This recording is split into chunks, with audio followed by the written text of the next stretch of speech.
نحمده ونصلي على رسوله الكريم اما بعد فاعوذ باللہ من الشیطان الرجیم بسم اللہ الرحمن الرحیم۔ ناظرین محترم، اس نفسا نفسی کے دور میں ہر انسان ہی کسی نہ کسی پریشانی کے زیر اثر اپنی زندگی گزارنے پر مجبور ہے۔ ان میں سے بعض پریشانیاں صرف جزوی ہوتی ہیں اور بعض پریشانیوں کے لیے انسان حد الوسع منتشر دماغ کا شکار ہو جاتا ہے۔ اگر یہی حالات اس انسان کے لیے مسلسل حاوی ہو جائیں تو انسان ڈس آرڈر، انزائٹی یا ڈپریشن جیسے معاملات کا بھی سامنا کرتا ہے۔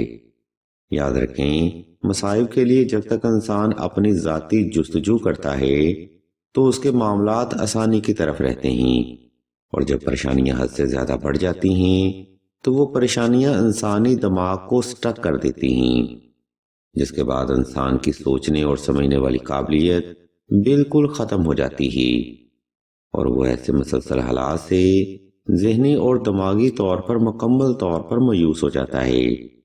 ایسے مسائل کو حل کرنے کے لیے آج ہم آپ کو اسم اعظم کا آسان ترین روحانی عمل بتائیں گے، جس کی برکت سے نہ صرف آپ اپنے مسائل سے چھٹکارا پائیں گے بلکہ آپ ہر وقت ذہنی، دماغی اور روحانی سکون میں بھی رہیں گے۔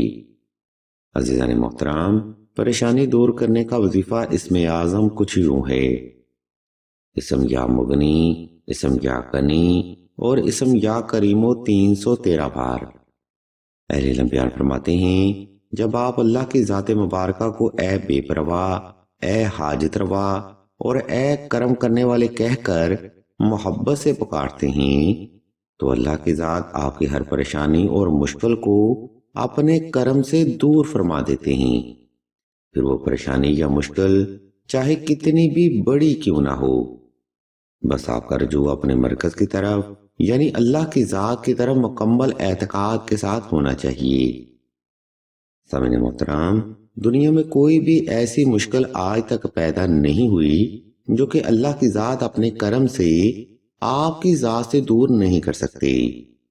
آج کے دور میں کیونکہ انسانوں کا اعتقاد کمزور ہوتا ہے، تبھی پریشانیاں آپ کی ذات پر مسلط ہو جاتی ہیں۔ اب ہم ویڈیو کا دوسرا حصہ کی جانب بڑھتے ہیں اور آپ کو اس وظیفہ کا طریقہ دورانیہ اور تعداد کے بارے میں بتاتے ہیں، اس لیے ویڈیو کا یہ حصہ آپ کی توجہ کا بھرپور طلبگار رہے گا۔ ناظرین محترم، پریشانی دور کرنے کا وظیفہ آپ نے دور کا صلاۃ الحاجت نفل اور حسب توفیق صدقہ سے ہی شروع کرنا ہے۔ نمبر 2، پریشانی دور کرنے کا وظیفہ اسم اعظم آپ نے خاص تنہائی میں کرنا ہے تاکہ آپ کو فوکس کرنے میں آسانی رہے۔ نمبر 3، پریشانی میں اللہ کی مدد کا وظیفہ آپ نے صاف ستھرے کپڑے پہن کر اور خاص خوشبو لگا کر ہی کرنا ہے۔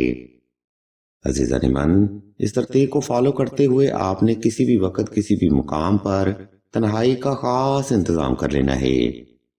اس کے بعد آپ نے نوافل صلاۃ الحاجت ادا کر کے جائے نماز پر آلتی پالتی کی حالت میں بیٹھ جانا ہے اور اسم اللہ کو تصور کرتے ہوئے آنکھیں بند کر لینی ہیں۔ جب آپ حالت سکون میں آ جائیں تب آپ نے اسم اللہ کو تصور کرتے ہوئے پریشانی میں اللہ کی مدد کا وظیفہ شروع کرنا ہے۔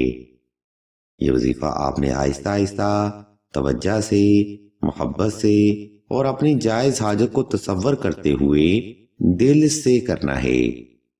اس وظیفہ میں آپ نے ہر اسم اعظم کی تعداد کم از کم 313 رکھنی ہے، جو کہ آپ نے دل سے اور محبت سے ذکر کرنی ہے۔ جب یہ روحانی عمل آپ کا تمام ہو جائے تب آپ نے اللہ کی بارگاہ میں ایک لمبا سجدہ حاجت ادا کرنا ہے، جس میں آپ نے اپنی جائز حاجت کو اللہ کے حضور بڑے ادب اور عاجزی سے رکھنا ہے۔ اہل علم بیان فرماتے ہیں، اس حالت سجدہ میں آپ اللہ کے حضور جو بھی دعا رکھیں گی وہ حاجت یا دعا اللہ کے غائبی خزانوں سے ضرور پوری ہوگی۔ آپ فقط اس عمل کو مکمل اعتقاد کے ساتھ صرف 7 روز تک جاری رکھ لیں، انشاءاللہ آپ کو اپنی لائف میں حیران کن تبدیلیاں دیکھنے کو ملیں گی۔ ویڈیو کے آخری حصہ میں ہم آپ کو بتاتے چلیں کہ سلسلہ اسم اعظم نے دعائے خاص کا روحانی پروگرام بھی شروع کیا ہے۔ دعا کا یہ خاص پروگرام ان افراد کے لیے ہے جو کہ محبت کی بندش، نصیب کی بندش یا رشتہ کی بندش کا شکار ہیں۔ اگر آپ بھی اپنی زندگی میں ایسے حالات کا مسلسل سامنا کر رہے ہیں تو بغیر دیر کیے کمنٹ سیکشن میں اپنا نام اور اپنا مسئلہ بیان کرتے ہیں۔ سلسلہ کے بزرگ انشاءاللہ آپ کے لیے دعائیں خاص بھی کریں گے اور آپ کے لیے بہترین روحانی علاج بھی تجویز فرمائیں گے۔